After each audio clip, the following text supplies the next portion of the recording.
സകാത്തുൽ ഫിത്ർ അഫ്ളൽ അയാൾ എവിടെയാണോ ഉള്ളത് അവിടെ കൊടുക്കലാണ് എന്ന് ഉലമാക്കൾ രേഖപ്പെടുത്തിയിട്ടുണ്ട്. ഇമാം ഇബ്നു ഖുദാമ റഹിമഹുല്ലാ പറയുന്നു, ഫഅമ്മാ സകാത്തുൽ ഫിത്ർ ഫഇന്നഹു യുഖ്രിജുഹാ ഫിൽ ബലദി അല്ലദി വജബത് അലൈഹി ഫീ. എവിടെ വെച്ചാണോ സകാത്തുൽ ഫിത്ർ അവൻ്റെ മേൽ ബാധ്യതയായത് ആ നാട്ടിൽ അവൻ കൊടുക്കുക എന്നുള്ളതാണ് സകാത്തുൽ ഫിത്ർ. എന്നാൽ അതാണ് ഏറ്റവും അഫ്ളൽ. എന്നാൽ ഒരാളെ സംബന്ധിച്ചിടത്തോളം അയാൾ പുതിയതാണ്, ഒരു സ്ഥലത്ത് പുതിയത്, അയാൾക്ക് അറിയില്ല അവിടെ ആർക്കാണ് കൊടുക്കേണ്ടത്, എവിടെ കൊടുക്കേണ്ടത് ഒന്നും അയാൾക്ക് അറിയില്ല. അപ്പോൾ അയാൾ അയാളുടെ നാട്ടിൽ കൊടുക്കുന്നു. അല്ലെങ്കിൽ ഇതുപോലെ തന്നെ മക്കൾ പഠിക്കാൻ വേണ്ടി പോയതാണ്, അവർക്ക് ഇനി സകാത്തുൽ ഫിത്ർ കൊടുക്കണം എന്ന് പറഞ്ഞാൽ തന്നെ അവർക്ക് എവിടെ കൊടുക്കണം, എങ്ങനെ കൊടുക്കണം, ഇതൊന്നും അവർക്ക് അറിയില്ല. അപ്പോൾ അവരുടെ സകാത്തുൽ ഫിത്ർ ഇവിടെ കൊടുക്കട്ടെ. അപ്പോൾ അവിടെ അവർക്ക് കൊടുക്കാൻ സാധിക്കുമെങ്കിൽ ഖൈർ, അൽഹംദുലില്ലാ. ഇനി അവർക്ക് അതിന് സാധിക്കുകയില്ലെങ്കിൽ അവർക്ക് വേണ്ടി നിങ്ങൾക്ക് എന്ത് ചെയ്യാം, നിങ്ങൾക്ക് നാട്ടിൽ കൊടുക്കുകയും ചെയ്യാം. ഇപ്പോൾ ഇവിടെ നമ്മൾ ചെയ്യുന്നത് തന്നെ, ഇപ്പോൾ നമുക്കറിയാം സകാത്തുൽ ഫിത്ർ ഒരുപാട് ആളുകൾ ഏൽപ്പിക്കും. കാരണം ആളുകൾക്ക് ഇത് എവിടെ കൊണ്ടുപോയി കൊടുക്കണം, ഈ അർഹരായ ആളുകൾ എവിടെ ഉള്ളതെന്ന് പലർക്കും അറിയില്ല. പ്രത്യേകിച്ച് നമ്മൾ ഒരു മിഡിൽ ഈസ്റ്റിലൊക്കെ ജീവിക്കുമ്പോൾ എല്ലാ സ്ഥലത്തും എല്ലാവർക്കും അർഹരായ ആൾക്കാരെ കണ്ടെത്താൻ പറ്റിക്കൊള്ളണമെന്നില്ല.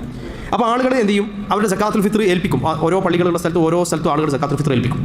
ഈ ഏൽപ്പിച്ചത് നമ്മൾ ഭക്ഷ്യപദാർത്ഥമായിട്ട് കുവൈത്തിൽ തന്നെ കൊടുക്കണമെന്നുണ്ടെങ്കിൽ നമ്മൾ ആദ്യം ചെയ്യും, കുവൈത്തുള്ള അവകാശികളെ കണ്ടെത്തണ്ടേ. അപ്പോൾ നമ്മളൊരു അവകാശികളുടെ ലിസ്റ്റ് എടുക്കും. ഓരോ സ്ഥലത്തും അവിടെയുള്ള ആളുകളോട് അന്വേഷിക്കും, നിങ്ങൾക്ക് എത്ര കിറ്റ് വേണം, സകാത്തുൽ ഫിത്ർ എത്ര ആൾക്കാരുണ്ട് വേണ്ടവർ. അപ്പോൾ ഓരോരുത്തരും പറയാം, ഞങ്ങളുടെ അറിവിലൊരു ഇത്ര ആളുണ്ട്, ഞങ്ങളുടെ അറിവിലൊരു ഇത്ര ആളുണ്ട്, അങ്ങനെ ലിസ്റ്റ് തയ്യാറാക്കും.